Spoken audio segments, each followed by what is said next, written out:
오늘 저는 여러분과 함께 예수님께 당하신 3대 고난이라는 제목으로 은혜의 말씀을 나누고자 합니다. 욥기에는 불티가 하늘로 올라가는 것처럼 인생은 고난을 위해서 태어났다고 기록하고 있습니다. 그러나 그 많은 고난이 다 같은 유의 고난은 아닙니다. 절대 다수의 고난은 인간의 범죄와 실수로 말미암아 다가온 고난인 것입니다. 그것은 자업자득의 고난으로 아담 하와 이후로 하나님을 반역하고 범죄하고 잘못을 저질러서 직접 간접으로 당하는 고난인 것입니다. 그러나 예수님이 당하신 고난은 결코 자업자득적인 고난이 아닙니다. 예수님께서는 당신이 고난 당하실 때 어떤 범죄나 잘못을 저질러서 그 결과로 고난당하는 것은 전혀 없습니다. 그럼에도 불구하고 예수님은 극한적인 고난을 당하셨습니다. 예수님이 당하신 고난은 타락한 인류를 그 죄악과 저주와 사망에서 건지시려고 자원하셔서 당하신 대속적인 고난인 것입니다. 그것은 인간을 지극히 사랑하셔서 인간이 마땅히 당해야만 할 고난을 주님께서는 대신 짊어지신 것입니다. 그 때문에 예수님의 고난은 용서와 구원과 치료와 축복의 샘을 터뜨린 견줄 데 없이 고귀한 고난이었습니다. 그런데 오늘 이 시간에 우리 주 예수께서 우리를 당하신 고난을 우리가 생각해 볼 때 예수님은 세 가지 부면에서 극한적인 고난을 당하신 것입니다. 우리는 예수 그리스도의 고난을 마음속에 깊이 생각해보고 이 고난 주간에 우리 마음속에 겸허하게 그리스도를 경배해야 되겠습니다. 첫째로 예수님께서 당하신 고난은 영적인 고난인 것입니다. 사람은 영과 마음과 육체로 되어 있는 예수님께서 당하신 영적 고난은 형언할 수가 없습니다. 성경은 말씀하기를 죄를 알지도 못하신 자로 우리를 대신하여 죄를 삼으셨다고 성경은 말하고 있는 것입니다.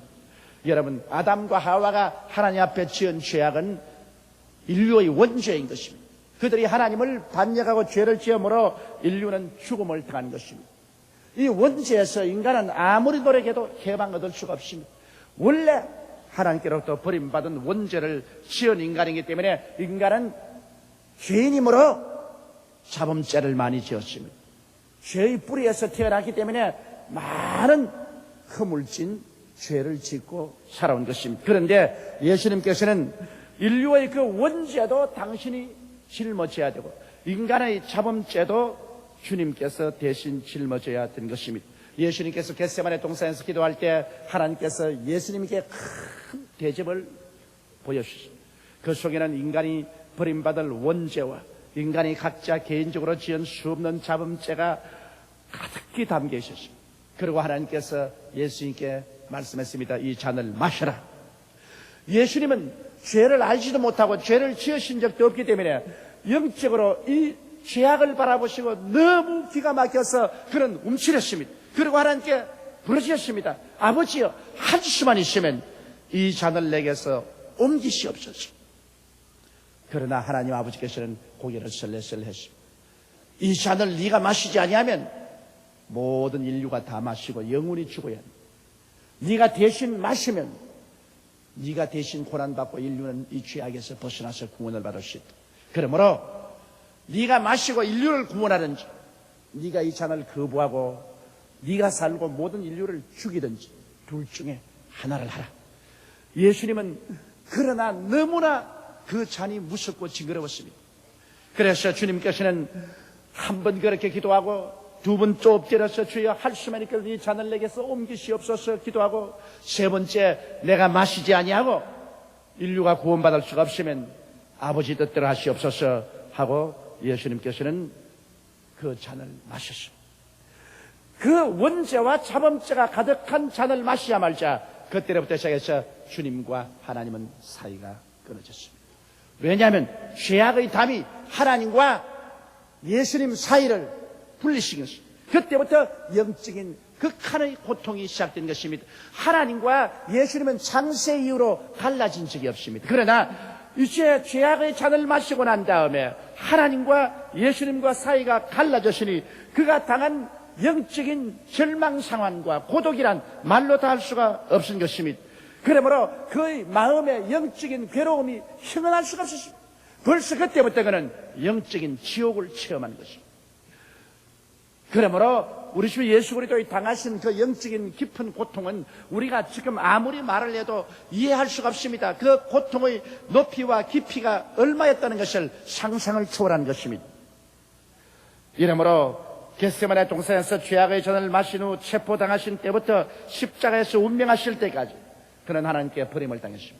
그 상황을 시편 22편 1절로 2절은 벌써 미리 보시고 이렇게 예언하고 있습니다. 내 하나님이여, 내 하나님이여, 어찌 나를 버리셨나이까? 어찌 나를 멀리하며 돕지 아니하옵시며 내 신음하는 소리를 듣지 아니하시나이까? 내 하나님이여, 내가 낮에도 부르짖고 밤에도 잠잠치 아니하오나 응답지 아니하시오나이다. 하나님의 얼굴을 돌려버리십니다. 부르짖고 몸부림쳐도 하나님은 응답지 아니하십니다. 죄악이 예수 그리스도를 완전히 영적으로 풀어 잡아버리고 말았습니다.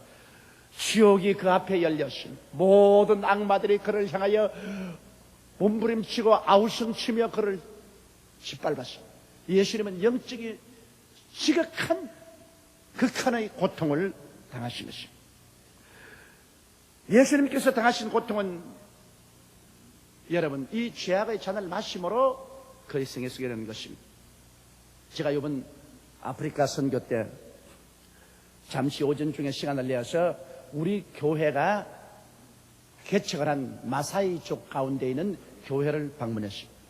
마사이족은 아프리카 유목민족인데 그곳에 가서 이제 우리 교회에서 보낸 헌금을 통해서 지은 그 교회에 가보았는데 그 마사이족들이 사는 것은 너무나 기가 막힙니다. 그들은 보통 집에 살고 있는 게 아니라 소똥집에 살고 있습니다. 그들은 소를 길러서 살고 있는데 소똥을 취해가지고서 집을 짓습니다. 지붕부터 벽부터 방바닥까지 모두 다 소똥입니다. 사람이 사는 것이 소똥벌레같이 삽니다. 마당도 소똥이 가득 찹니다. 그 마사이족 우리 교회의 집사님 댁에 제가 전상 가서 신방을 가야 되는데 그 속에는 뭐 집사든 장로든 한 남자가 여자를 서희에서 6이서 거느리고 있습니다. 그런데 일부 닫혀져 있기 때문에 그 현실적으로 복음을 전도해서 현실을 구원하기 전에는 어찌할 도리가 없습니다. 그런데 그 집사님도 부인이 3사람이라 그런데 그 소똥집에 겨우 기어서 들어갑니다. 완전히 소똥집인데 막 소똥 냄새가 확 코를 찌르고 파리가 한두 마리 있는 게 아니라 새까맣습니다. 그냥 막 파리가 막 어린아이 눈에도 꽉 들어차고 입에도 꽉 붙고 막 소똥과 파리와 함께 삽니다. 그 속에 들어가서 기도를 간절히 해주고 나니까 그 손님이 왔다고 나가 대접을 하겠다고 나오는데 소똥이 잔뜩 묻은 손을 가지고서 소피를 주연자에 부어가지고서 소피에다가 소 젖을 그 소똥손으로 짠 젖을 섞어서 휘휘 저어가지고서 부글부글 끓여가지고서 내게 한 잔을 부어주는데 자 이걸 안 마시면 사랑이 없겠고 마시자니 산천 초목이 진동을 합니다. 같이 간 우리 장로님과 집사님들이 전부 내 얼굴만 쳐다봅니다. 그런데 그나 마사이족 집사님 댁에 모처럼 초청을 받아갔는데 그 소똥집에서라도 내가 목사님 마셔야죠. 그래서 내가 장로님들하고 같이 간 집사님들하고 참 맛있다고 다 마시자고 그러면서 제가 먼저 들어서 꿀꺽꿀꺽 마셨습니다. 한약 마시는 셈 치고 마시는데 아주 지혜로운 우리 장로님들은 옆에서 마시는 체하고 다 부어버렸습니다. 근데 나만 다 마셨지. 나는 또 집사님이 다 보고 있으니까 보는 앞에서 안 마실 수가 있나. 마시고 고맙다고 그러고. 그러고 나와가지고서 그때부터 배가 터는데 뭐 차를 타고 있는데 얼굴이 샛노랗게 되도록 배가 털고 얼마나 애를 먹은지 모릅니다. 설교할 때도 몸에 진땀이 바싹바싹 날도록 위장이 터는 겁니다. 그래도 하나님의 사업을 위해서는 별 도리 없이 그 소피에 우유를 섞어서 소똥으로 휘저어 놓은 그걸 마실 수밖에 없어요.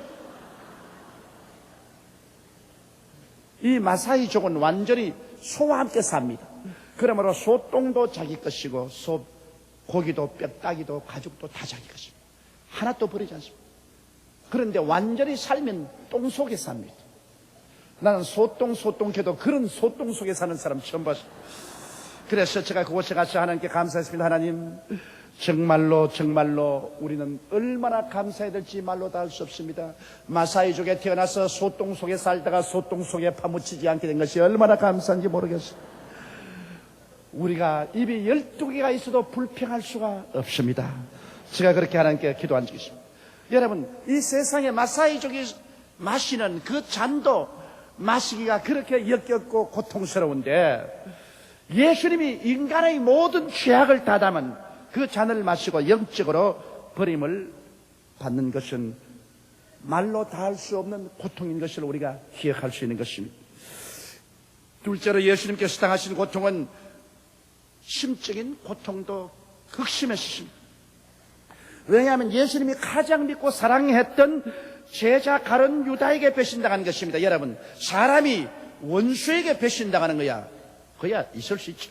그러나 자기가 정말 사랑하고 돌봐준 제자가 배신을 할 때 그때의 고통은 말로 다 할 수 없습니다. 예수님은 12제자 중에 가룟 유다를 제일 사랑했습니다. 제일 총명하고 똑똑한 사람이었습니다. 그래서 예수님은 돈꾀를 가룟 유다에게 맡겼습니다. 사람이 돈꾀를 맡길 때는 어지간히 믿지 않으면 안 합니다. 그런데 가룟 유다에게 돈꾀를 맡겼죠. 그처럼 예수님이 총망을 하고 사랑을 하고 신뢰를 한 가룟 유다가 예수 그리스도를 팔아먹었습니다. 그것도 은전 30냥에 그리스도를 팔았습니다. 이러므로 가룟 유다에게 배신을 당하고 나니 그 마음속에 다가온 고통은 말로 다 할 수가 없습니다.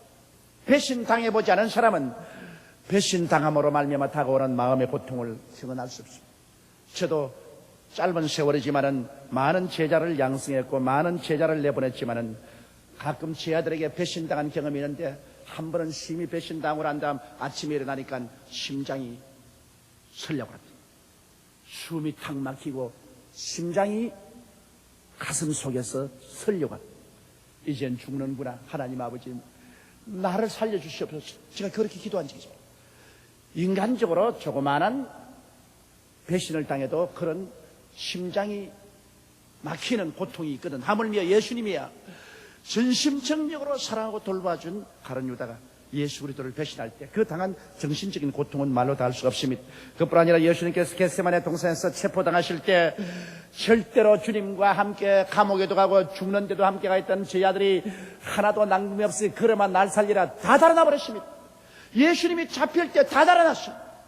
친구가 언제가 친구입니까?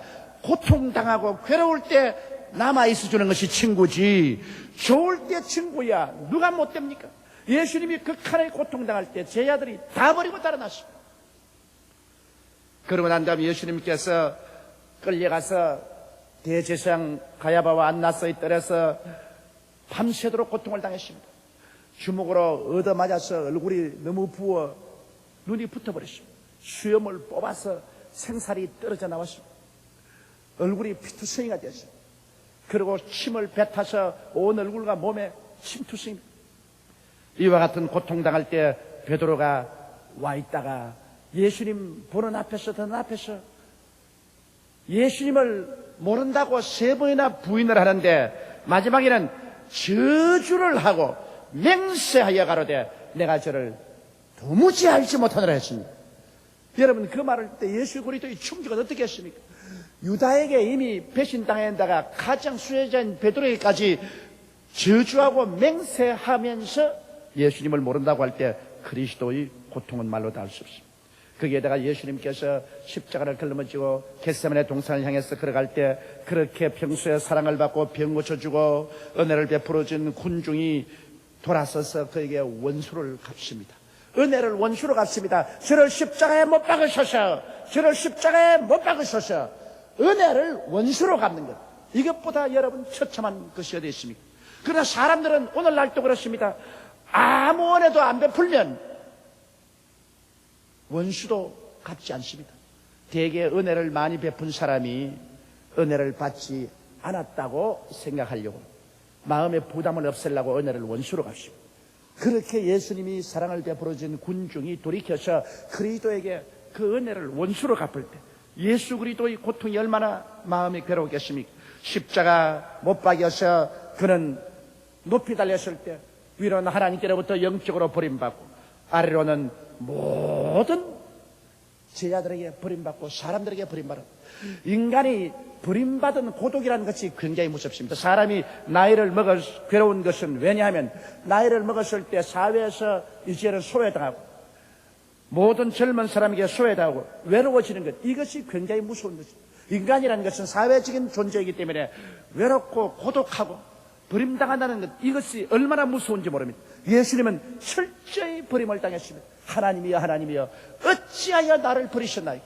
영적으로 이미 버림받은 그리스도가 정신적으로 완전히 제자들에게 버림을 당해서 십자가에 못 박혔습니다. 나는 거기에서 우리 여성들에 대해서 높이 평가합니다. 남자들은 다 예수를 버렸는데 예수님의 여자들은 끝까지 십자가 밑에 남아서 그리스도가 운명하는 것을 통구하고 울면서 바라보았습니다. 아마 그래서 오늘날 주님께서 그걸 갚아주신다고 천당 가는 후보들을, 여성들을 많이 부른 것 같습니다. 교회 가면 남자들보다는 여자들이 많이 구원을 받습니다. 주님께서는 여자들이 충성스럽게 끝까지 주님을 따르고 그 마지막 고통의 순간까지라도 그를 버리지 않고 붙들어준 그것을 잊지 않고 계시는 줄로 그렇게 생각하고 있습니다. 이래서 예수님은 정신적으로 한없는 고통과 고독을 뼛속까지 체험했습니다. 사랑하는 자들에게 다 배신당하는 그 괴로움을 겪으십니다. 셋째 번에 예수님이 당하신 고난은 또 육체적인 고난인 것입니다. 목요일 밤새도록 겟세마네 동산에서 가야바의 뜰에서 신문 바르며 매를 받고 고통을 당했습니다.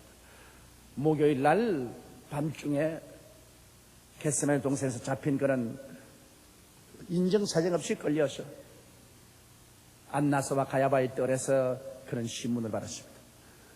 그 하숙들이 와서 예수 그리스도를 주먹으로 치고 발로 차고 수염을 뜯고 침을 베었고 하나님의 아들로서 당한 모욕을 한번 생각해 보십시오. 그가 하늘과 땅을 지으신 하나님이십니다.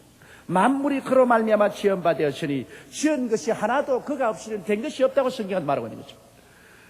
그 만왕의 왕 만주의 주가 육을 쓰고 인간을 구원하기 위해서 오니 인간들이 이 하나님을 알아보지 못하고 처참하게 그를 취급한 것입니다. 그래서 예수 그리스도는 이미 밤새도록 고난방에 시장도 하시고 온몸이 매를 맞아 욱신거리고 아팠었습니다. 그런데 금요일 새벽에 빌라도의 뜰에서 또 빌라도 앞에서 신문을 당하고 그리고 사형 언도를 받고 난 다음에는 군인들에게 끌려가서 군인들이 그에게 홍포를 입히고 머리에 가시 면류관을 씌우고 그러고 난 다음에 채찍으로 때렸습니다. 밤새도록 한숨도 못 자고 아무것도 잡수지 못하고 그리고 수없이 시달린 예수님을 또 나무에 묶어놓고 전통적으로 40에 하나 감한 매를 때립니다. 그 당시에 로마 군인들이 쓰던 채찍은 5가지가 있는데 가지마다 끝에 쇠고랑이 붙었습니다. 한 번 때리면 5가지가 몸을 파고 들어가면 땡겨버리면 덩어리가 줄자리가 파헤쳐집니다. 이것을 40에 하나 감한 39차례 때렸어. 예수님의 덩어리가 다 찢어지고 피가 강물처럼 흘러내렸습니다. 성경은 말씀하기를 제가 채찍에 맞음으로 너희가 나음을 입었다고 말씀하라고 있는 것입니다. 이 말할 수 없는 고통을 당할 때 주님은 그 당한 채찍의 고통을 우리의 병을 갚는 대가로 삼으신 것입니다. 그러고 난 다음 주님께서 그 무거운 십자가를 걸머쥐고 갈보리 산을 향해서 걸어가는데 주님께서 가다가는 넘어지고 또 가다가는 넘어지고 또 가다가는 넘어졌습니다. 결국 갈보리 산 위에 올라가서 그는 십자가에 빨가벗겨서 눕혀지고 양손에 대못이 박히고 양발에 대못이 박히고 하늘과 땅 사이에 높이 매달렸습니다. 말이 쉬워 그렇지 여러분, 하늘과 땅 사이에 양손과 양발에 대못이 박혀서 매달려서 피를 흘려가며 죽어간다는 것이 얼마나 괴로운지 말로 다 알 수 없습니다. 예수님께서 여북 괴로워야 엘리 라마 사박다니 하나님이여 어찌하여 나를 버리셨나요? 그렇게 외쳤겠습니다. 그 고통이 극한 상황이었죠. 예수님께서는 여러분 십자가에 못 박여서 나중에 6시간 만에 오후 3시에 운명하셨는데, 우편에 못 박인 강도나 좌편에 못 박인 강도는 아직 죽지 않았기 때문에 해지기 전에 그들을 십자가에서 내리기 위해서 로마 군인들이 무릎을 잘랐습니다. 그래서 피를 흘리게 해서 죽였지만 예수 그리스도는 보니 이미 운명했었기 때문에 그들이 창으로 옆구리를 찌르니까 창이 그 심장을 꿰뚫어자 물과 피가 흘러내렸습니다. 예수 그리스도의 죽으심은 여러분 보통 인간적인 죽음이 아니었습니다. 그런 무릎을 자르지도 아니해도 십자가에서 죽으신 이유는 그 심장이 안에서 터진 것입니다. 왜냐하면 로마 군인들이 창으로 찌르니까 물과 피가 나왔습니다. 심장에서 이미 터져서 심낭에 피가 잠겼기 때문에 물과 피가 분리되어서 창이 그 심낭을 찌을 때 물이 흐르고 피가 흘렀습니다. 예수님께서는 영적인 그 버림받은 고통의 극한 상황, 정신적인 배반당한 그 괴로움, 그 슬픔, 그 고독, 그리고 육체의 괴로움, 이것이 뒤범벅이 되어서 도저히 그가 감당할 수가 없었습니다. 그래서 내가 다 이루었다, 아버지여 내 영혼을 아버지께 부탁하려 할 때 그 가슴 속에는 심장이 터져버린 것입니다. 심장이 터져서 피가 심낭으로 쏟아진 것입니다. 그리고 그곳에서 피는 물과 분리되는 것입니다. 이러므로 예수 그리스도의 고통은 심장이 터질 듯한 그런 고통이었습니다. 이런 것을 생각할 때 여러분, 주님이 당한 고통을 우리는 이 고난 주간에 마음속에 깊이 생각해보지 아니할 수 없습니다. 예수님께서 사랑의 위대한 힘에 잡혀 우리를 대신하여 고난당하신 것입니다. 예수님께서 우리를 위해 고난당한 것 할 수 없이 붙잡혀서 당한 건 아닙니다. 사랑의 위대한 힘에 잡혀서 우리를 사랑하기 때문에 도저히 그 사랑을 버릴 수가 없어서 사랑의 포로가 되어서 주님께서는 그 고난을 당하신 것입니다. 원수들은 그를 향하여 내가 과연 하나님의 아들이면 십자가에서 내려오라고 조롱했고, 저가 남을 구원하였을 때 자기는 구원하지 못한다고 조롱했습니다. 예수님이 과연 우리는 구원하였을 때 자기를 구원할 수가 없었습니다. 왜? 우리를 사랑했기 때문에. 그가 십자가에서 내려오면 우리가 다 죽어야 돼. 우리를 너무 사랑하기 때문에 차라리 자기 혼자 그 극한의 고통을 당함으로 그 대가로서 우리를 구원하겠다고 그는 깊이 결심했기 때문인 것입니다. 그러므로 예수 그리스도의 그 구원이란 그리스도의 깊은 사랑을 이해하지 않고는 깨달을 수가 없는 것입니다. 사랑은 모든 고난을 참고 자기를 희생한 것입니다. 하나님이 세상을 이처럼 사랑하사 독생자를 주셨으니 누구든지 저를 믿으면 멸망하지 않고 영생을 얻으라는 이 말이 단순한 말이 아닙니다. 그 사랑은 무시무시한 대가를 지불한 것입니다. 그 대가를 지불하지 않고는 여러분 사랑을 할 수가 없습니다.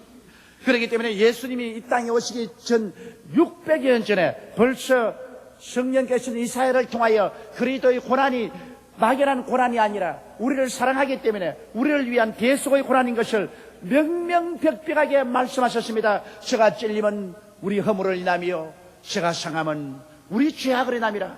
저가 징계를 받음으로 우리가 평화를 누리고 저가 채찍에 맞음으로 우리가 나음을 입었도다. 우리는 다 그런 행하여 각기 제 길로 갔거늘 야훼께서는 우리 무리의 죄악을 저에게 담당시켰도다.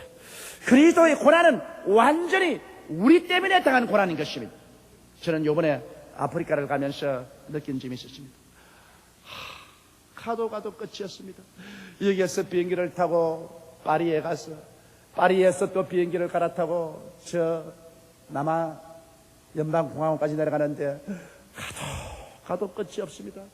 나중에는 몸부림이 나고 온몸이 쑤시고 괴롭습니다. 그래서 제가 저 마음속에 물었습니다. 하나님, 나같이 팔자 좋은 사람이 왜 사서 고생을 합니까? 한국에 있으면 세계 최대의 교회를 목회하고 있지 내가 먹을 것이 없나, 입을 것이 없나, 잠잘 곳이 없나, 환영받을 곳이 없나, 무엇 때문에 내가 이 고생을 하고 옵니까? 그 마음에 회의가 들어왔어요. 그 다음 가니까 모처럼 왔다고 하루에 4번씩 설교를 하도록 스케줄을 짜놨습니다. 이게 뭐 사람 죽이는 겁니다. 아침부터 저녁까지 4분씩 설교를 하는데 내가 못하겠다 그러니까 여기 사람들에게 이미 4분씩 설교한다고 해서 돈을 다 받고 이미 입회금을 다 받았지 목사님이 안 세면 우리는 맞아 죽습니다 그럽니다. 그래서 제가 그렇게 설교를 하고 호텔에 들어와서 녹초가 되어서 잠이 들면서 하나님 다시는 안 올래요. 다시는 이 짓 안 할래요. 이제 나이 60이 다 돼가 내가 이제 못 견디겠어요. 그럴 때 내 마음속에 늘 들려오는 이 그리스도의 음성인 것입니다. 주님은 너를 사랑해서 하늘 보좌를 버리고 이 땅에 와서 십자가를 걸머지고 몸을 찢고 피를 흘렸는데 너는 비행기 타고 호강하면서 와가지고서 너를 환영하는 이 수많은 군중 앞에서 네가 좀 피곤하고 고달퍼지만은 설교해서 그리스도의 복음을 전가하는 것이 무엇이 그렇게 괴롭노? 그러니까 잔소리하지 말고 기운 있을 때 부지런히 해라. 그리스도의 사랑이 마음을 강권하지 아니하면 복음 전도도 여러분 쉽지 않습니다. 바울이 말하기를 내가 정신이 돌아도 그리스도를 위하여 돌아고 온전해도 너를 위하여 온전하니 예수의 사랑이 나를 강권한다고. 우리 인간도 그리스도의 사랑이 마음속에 있어 강권하면 여러 가지 고난을 감내할 수 있는데 예수님이야말로 여러분 우리를 정말 사랑했기 때문에 여러분과 내 한 사람 한 사람의 영혼을 너무나 사랑하시기 때문에 우리가 죽을 자리에 주님이 자원해서 들어가서 십자가를 걸머지고 영적인 정신적인 육체적인 극한의 고통을 당하시고 몸을 찢고 피를 흘리심으로 우리를 구원하여 주신 것입니다. 얼마나 아팠을까. 못 박힌 그 손과 발, 죄 없이 십자가에 매달리신 예수님, 하늘도 땅도 울고 산천초목이 다 울었습니다. 해조차 빛을 잃고 비치지 않았습니다. 이런 고난을 통해서 우리에게 영원한 속죄를 이루고 영원한 의로움을 선물로 주시고 끝없는 구원을 주시고 하늘의 영광을 값없이 허락하여 주신 것입니다. 이제 주님은 고난 받으신 그 결과로 못 박힌 손을 활짝 내미시고 수고하고 무거운 짐진 자들은 다 내게로 오라. 내가 너를 쉬게 해주겠다고 말씀하는 것입니다. 이 예수님 앞에 우리는 믿음으로 나가고 감사로 나가고 사랑으로 나가고 흠모하면서 우리 나가게 되시기를 주의 이름으로 축원합니다. 우리 다 같이 고개 숙여 기도드리겠습니다. 전능하시고 거룩하신 하나님 우리 아버지, 주 하나님을 사랑하고 예수님을 전하는 삶을 사는 우리들이 되게 도와주옵소서. 우리 주 예수님 이름으로 기도드리옵나이다. 아멘.